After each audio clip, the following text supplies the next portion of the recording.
Support for Arts Weekly is provided by PBS 39, the Our Foundation, Martin Tierney,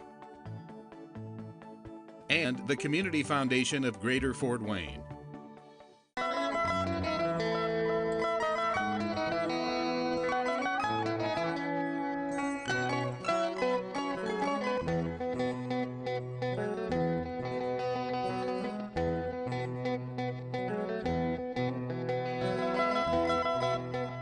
This is Arts Weekly. Arts Weekly is produced in cooperation with the College of Visual and Performing Arts at IPFW, offering degrees in fine arts, music, theater, and visual communication and design. Welcome to Arts Weekly. I'm John O'Connell, Dean of the IPFW College of Visual and Performing Arts. Today we'll be talking about some outstanding musical performances coming up in our area. On the second half of the show, Laurie Schotz from the Warsaw Performing Arts Center will be here to tell us all about their upcoming Bluegrass Gathering. But first, I'm pleased to welcome Andrew Constantine of the Fort Wayne Philharmonic. Andrew, thank you for joining me on Arts Weekly. Thank you for inviting me. It's always good to have you on. The season is just around the corner. Yeah, it's upon us after several months of everybody playing around and sure, a little just having hiatus. a nice relaxed time. Yeah, it's now back to the hard work of playing music and entertaining the audiences. So we begin. A whole season of dedicated concerts. From, beginning this Saturday. Before we go there, I want to remind our audience of how long you've been in Fort Wayne and what brought you to Fort Wayne. It's such an interesting story. Well, yeah, this is my fifth full season as a music director.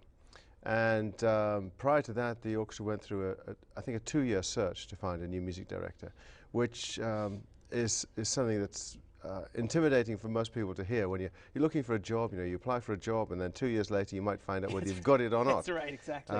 So that was an exhaustive search on their part, and exhausting for me in being part of that. And it's standard to kind of have a absolutely. year and a half to 2 years to look for an artistic director. Yes. Because they bring in people. You actually had to come and work with the musicians and conduct and have conversations with many community members. I did. I had to put on an act for over a week. And it's really hard hard to keep work. that up, It is. it? You perform all the way through. It's not just on stage. Yeah. Yeah, there were several concerts, both with the chamber orchestra and with the full philharmonic as well.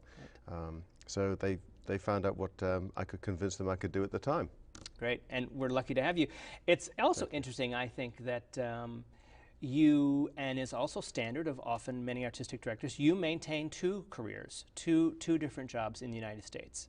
Yes. You have the Fort Wayne Philharmonic, and then you also are in Pennsylvania, the Reading Symphony. Yes, it's an orchestra that's slightly smaller than the orchestra here in Fort Wayne in terms of budget, but it's been going for 102 years now. It's a wonderful tradition and incredibly well supported by the community there. Really ingrained in the community. Oh yeah, very much so, very much so. And then I do quite a bit of guest conducting as well. I've got a tour of Germany coming up, and I was recently in Italy, and would you believe I'm going to Hawaii to conduct? Really? Oh yeah. Wow, I'm a little jealous about that. Yeah, your wife is thrilled, exactly. Yeah. That's fantastic.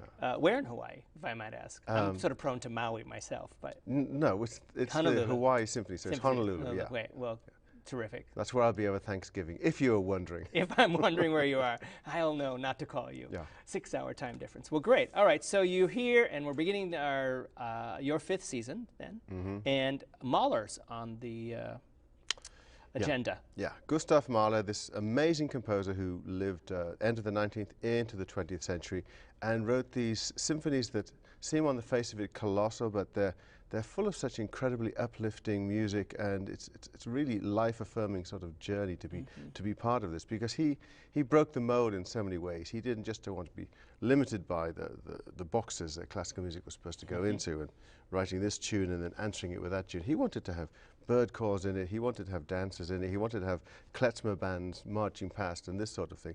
All part of his impressions of life at wherever he was at that age. Right. I guess some of the research I've done on Mahler, he also, because of that, he uses a more variety in instruments than a general philharmonic or general orchestra. I mean, there's more horns, if you will. Usually more instruments than variety. Yeah. Well, the first symphony that he wrote when he was about 28, it has 7 horns in it, whereas we normally have, in fact, we're using 8, so we're even expanding that. Yeah. We normally have 2 or 4 horns, more trumpets, more trombones, more. His favorite direction for the conductor is mera, which is, more of these, more harps, more cymbals. There's one symphony we did the other year which has a hammer in it as well, a huge wooden mallet that's supposed to be bashed on this box to represent the blows of fate. Is this I've seen this mallet. I think that, is it the mallet that's almost, you stand up on a, yes, and it's not just a little mallet, it is big, 4x4 if you will, and they slam it down on something. It's a huge, yeah, I saw it last year. And the theatre of that moment as well, preparing to raise the hammer and to bring it down just the right moment. That's all part of the drama. Wonderful, great. And that is this Saturday. This Saturday, 27th. Right. Opening night. Yeah. Right. At the Embassy Theatre. Just to remind you. Remind everybody. Embassy Theatre at 7:30. Now that's the telling point. It's 7:30. Our concerts used to be at 8 o'clock, but we're bringing them forwards half an hour. Well, but yes, that's important. But also, your opening night used to be earlier the last couple of years. So we want to make everybody understand that it's not the 6 o'clock that it was the last couple of years. It's now 7:30. It's 7:30. It's definitely 7:30. Better to be early than late. You know that the Broadway curtains are moving. A lot of them are moving to 7:30. No. America's moving to 7:30 off of the 8 o'clock calendar. It's since the British came to this country. Is that what it is? We look at 8 o'clock. Of course that's far too late. The pub's going to be closed after this. I can't have a drink or have dinner after. Absolutely. That's what it's all about. Well, it actually has a lot to do with it. It has to do with the fact that it's going too late. But yeah, 7:30. All right. So that's the first concert. What else is on the register and on the plan for the season? Wonderful things, particularly in the pops. We have some wonderful events coming up in October. 11th of October, we have the Capitol Quartet coming in, which is a saxophone quartet. They are just stunning, and I've been trying to get them here for all the time. I've been music director, and they have these amazing charts with orchestra that are very challenging for the orchestra. There's great interaction.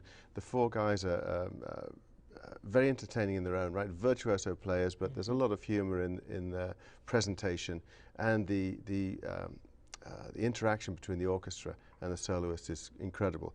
And all of the numbers, of course, are arrangements of usually 30s and 40s numbers that the people know and love there. So some big band. Big band stuff, and some classical stuff that they've reworked as well. Now, really challenging. Why are they called the Capitol Quartet? Are they DC? I have absolutely no idea. Really? Okay. That's a terrible question. I've stumped them. Is everyone paying attention? Because they're absolutely capital, old chap. No, I think they might. Well, I don't know. Maybe they're from DC or not. But there's a troupe called the Capitol Comedians in the Capitol that are 4 or 5 comedians that travel around the country that do. They're from DC and they do political jokes. But interesting. There are no political jokes in this show, I don't think. We don't think Plenty so. of gags and wonderful playing and great music. Wonderful. Great. So you have some past with them because you said you've tried to have them here for. You've seen I've them. got previous with these guys, Well, I've conducted them a lot with the Baltimore Symphony. In fact, they were the first pops act I got to conduct with the Baltimore Symphony when I came over here 10 years ago. And I had a severe warning from the concertmaster, who's a close friend. He said, "You better learn these scores." So, why? It's just a pop show. He said, "These guys are seriously good. You don't mess with this." And we normally give them more rehearsal time than other people because it's such a challenge. Right. So yes, I've got history with them. A couple of them are good friends of mine. They're all college professors as well. So that's a wonderful feature of that. And where is that concert? That's in the Embassy. Oh, it is? Okay. Yes. Because I know you do have 3 or 4 concerts on the campus of IPFW at Reinhardt Center. Love that concert hall. We rehearsed there for most of our concerts, and we'll have a concert there. Let's see, Masterworks in November. 1st of November is there. 18th of October as well is going to be there. That's dueling concertmasters on the 18th of October. I've got the concertmaster from Baltimore and the concertmaster from the Philadelphia Orchestra, and they're playing this work that's essentially a duet by Mozart, Sinfonia Concitante. I've done it with them before, so I know that they can do it without beating each other up. Right, right. You don't have to be the guard in the middle. No, I don't have to separate them. No, it's great to have those guys. And then Holiday Pops was hugely popular. Yes. Yeah. Yes, that's very much the core of our season, I think, which is quite surprising because not many orchestras would say that, but it is so immensely popular. We have something like half a dozen shows that take place at the Embassy, and then 10 or 12 performances that go around the region. Right. And we've been talking about this in meetings this week, just letting people who are new to the orchestra know how incredibly popular they are. And very often these are the first and perhaps only occasion that some people get to hear the Philharmonic. So it's a wonderful part of our mission as well. Right. And musicians will tell you, oh crikey, holiday pops again. I've got to play Jingle Bells, I've got to play this. And then they get there and they all say to a man and a woman, they really enjoyed it. It's always good fun. Yeah. Well, you guys change it up every year. I mean, you play some of the standards, but you always have really talented singers that come along, and Santa Claus is involved. Well, nobody loves the holidays like Fort Wayne. I mean, I've only been here 7 years, and I got to tell you, this town is nonstop from Thanksgiving to January 1st. I can't believe it. And then in March, you have a new event that you are really personally invested in. I'd like to talk about that briefly before our time is up. Yes. I'm excited about that. I'm excited about it as well, and I want to thank you for your support on this. But I'm initiating an international conductors and concertmasters workshop, and I'm doing that with a friend who's a professor in Italy. He and I were in class together in St. Petersburg in Russia 20 years ago, and we had this amazing teacher who was about 90 at the time, called Ilya Musin, and he'd been head of conducting there since 1930-something. And we try to continue his incredible style of teaching. Now I'm combining that with a concertmasters class, a violinist class, because the relationship between the concertmaster and the conductor is something that's very rarely looked at, developed, analyzed, and there are very few workshops to help these guys train and develop. So I'm bringing a great concertmaster in for that and working with the students and then performing at concerts in the Hour Hall at Reinhardt. So it's a combination of some international talent coming in to do some of the teaching, but then you're inviting 4 to 6 to 8 conductors from around the country to come in and spend the time with these professionals. Well, and then what's interesting about that is that we haven't even started advertising it yet, and people are sending me emails saying, hey, I've heard a rumor that this is happening. Yeah.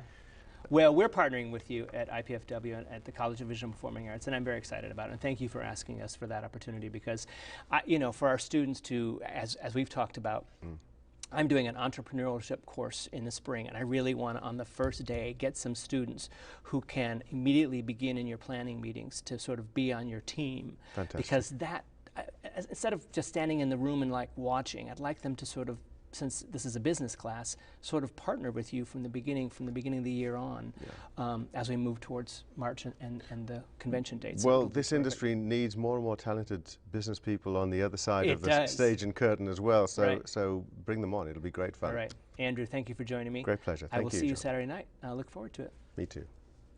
Please take this minute to view our performance calendar of what's coming up in our area, and I'll be right back with Laurie Schotz of the Warsaw Performing Arts Center.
Warsaw Performing Arts Center is preparing for the September 27th Bluegrass Gathering. Joining me today to talk about this exciting musical event is director Laurie Schotz. Laurie, welcome back to Arts Weekly. Thank you. It's great to have you back. Funny what you told me in the green room, that the last time you were on, we had storms, you made it from Warsaw, and then the concert we talked about was canceled due to weather. Yes. Let's hope we have more luck this time on the Bluegrass Festival. Yes. I don't think that's going to get canceled. Welcome back. Well, thank you. Before we get started, let's talk a little bit about your background, because it's kind of interesting as an artist and your interest in the arts. Tell me a little bit about your background before this position at Warsaw. Well, I have 3 degrees, none of which have to do with entertaining. And I started entertaining at theme parks to make money to go back to school. And I got put in dance class because I was supposed to be there to get a coaching degree in gymnastics, and they wanted me to be more versed in dance. And I ended up, long story short, as a singer, dancer, stunt woman. So I did that for about 20 years, and I started to learn the other side of the arts, knowing that with longevity you need to know the business end, you need to direct, you need to produce. So I did all that, and I was the artistic director at Bear Creek Farms for 10 years. And then I went up to another large resort in Indiana for 4 years. And then I was on my own for a while, and this job came up in Warsaw, where I happened to be living, and I went in, and I kind of pursued it. I kind of knew this is where I was supposed to end up as the director there. Yeah. Great.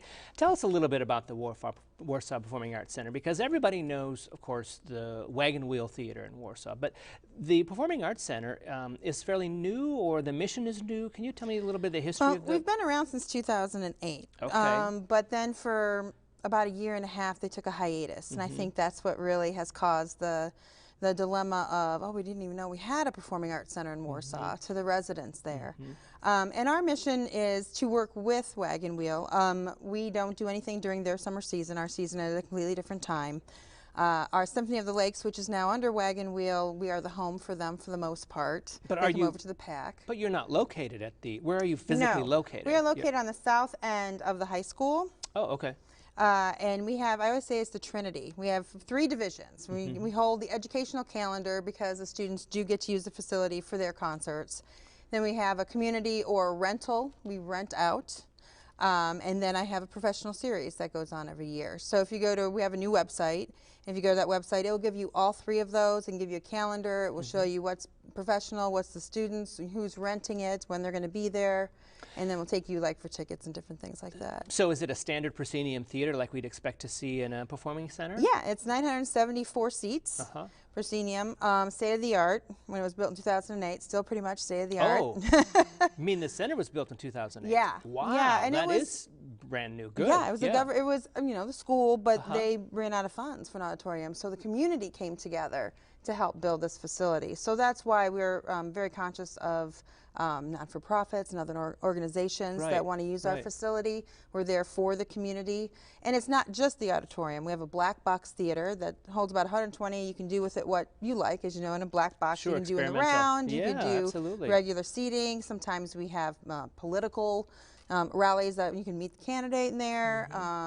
And of course, the students use it for some of their productions as well. So they really have a leg up. the high school theater program has access to both facilities. Yes. And we have a full dance studio also. Oh, you do? Yes. As part of the this you can center. Rent that out, or we also have a dance Do you manage instructor. all that? I hold the educational calendar. So if they're going to be in any of those rooms, they have to put it on the calendar so that we know. Because during the day, we also have people who come in during the day to use the facility, so we need to know who's in what room when. So a bit like the Embassy Theater then, you bring in outside talent and outside shows to perform in this space outside of the other 2 missions that you have as well. Right. So what is the Bluegrass Gathering? What is that going to be? It's 3 Indiana bluegrass bands coming together. We have gold mine pickers from around the Goshen area. We have Circle City Bluegrass Band that's Indianapolis. And then we have Blue Mafia that just got a recording contract. They're from Muncie and do a lot of work in Lafayette. And what was the, whose idea was it? And is it something new to Warsaw?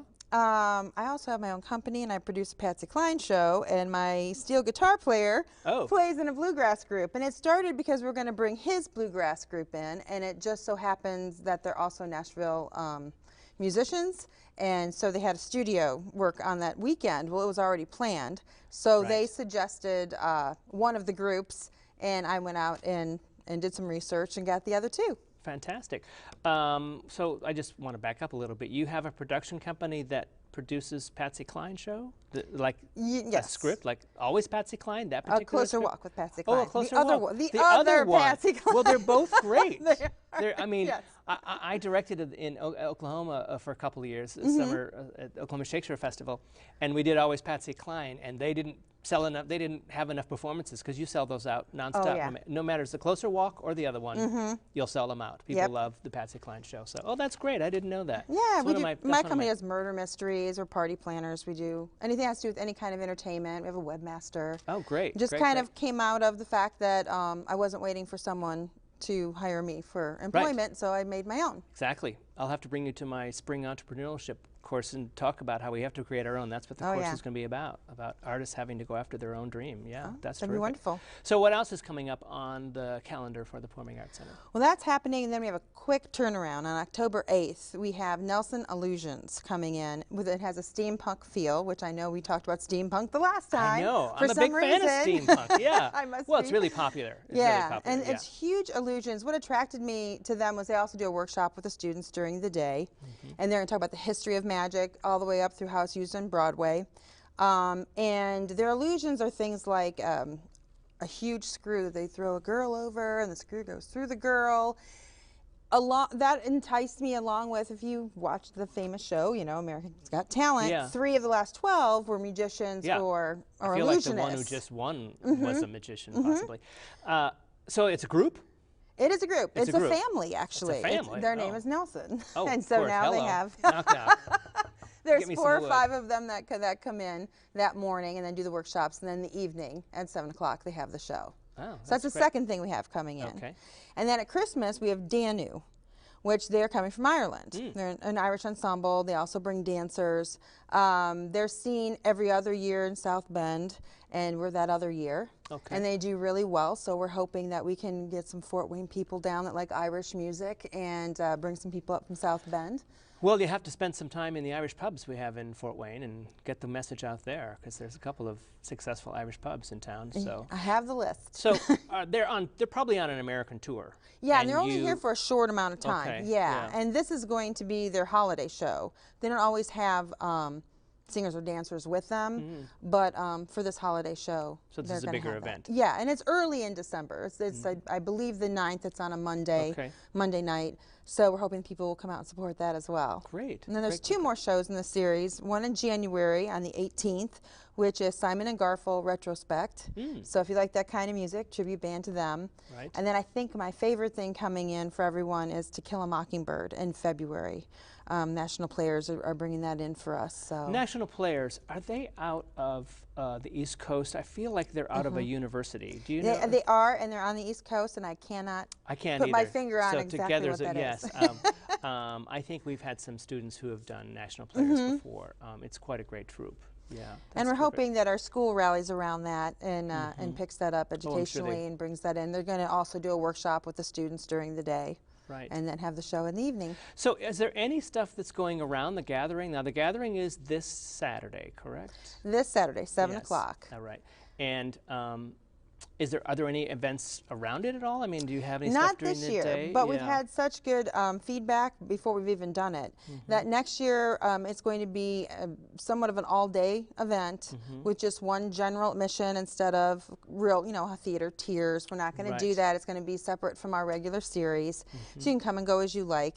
And probably have up to 10 different bluegrass bands playing. Great. Wow. Oh, that would be very exciting. And then I would like to do what you're talking about is have other things in the lobby or outside the school going on during the day, because you're still early in the season. You know that the weather should be nice, and Yes, weather being nice. That would be a very nice thing. That would be great. Last year we had a tornado warning in November, and we had all the snow, and it was last year was I hope Arts Weekly isn't your bad luck charm.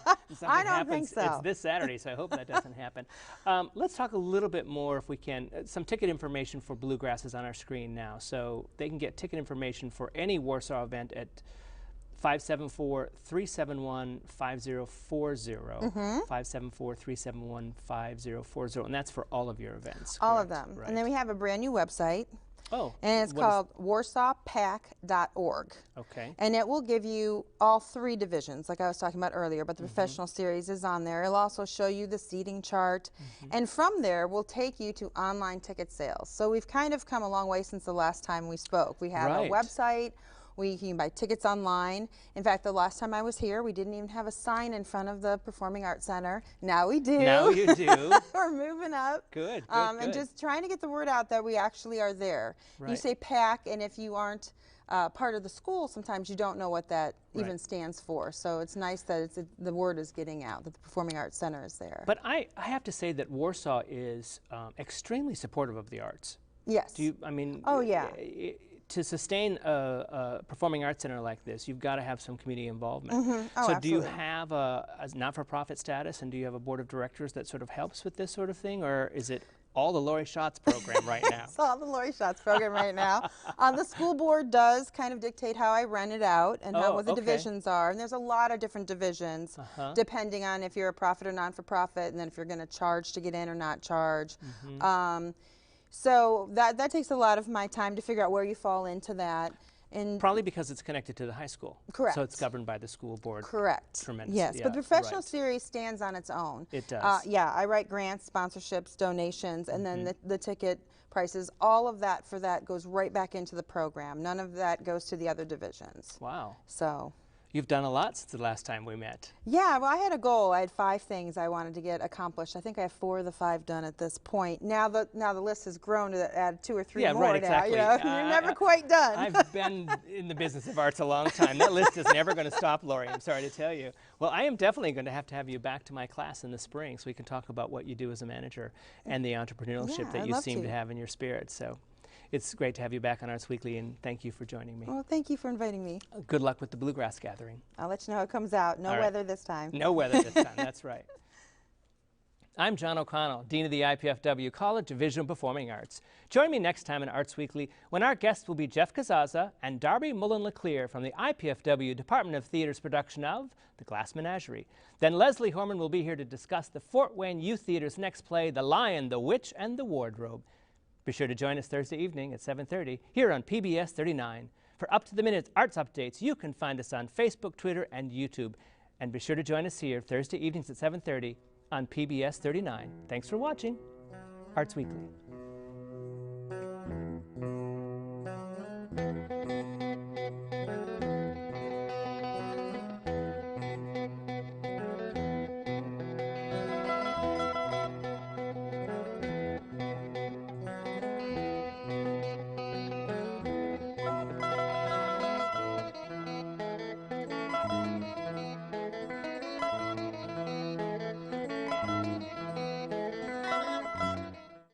Support for Arts Weekly is provided by PBS 39, the Hour Foundation, Martin Tierney,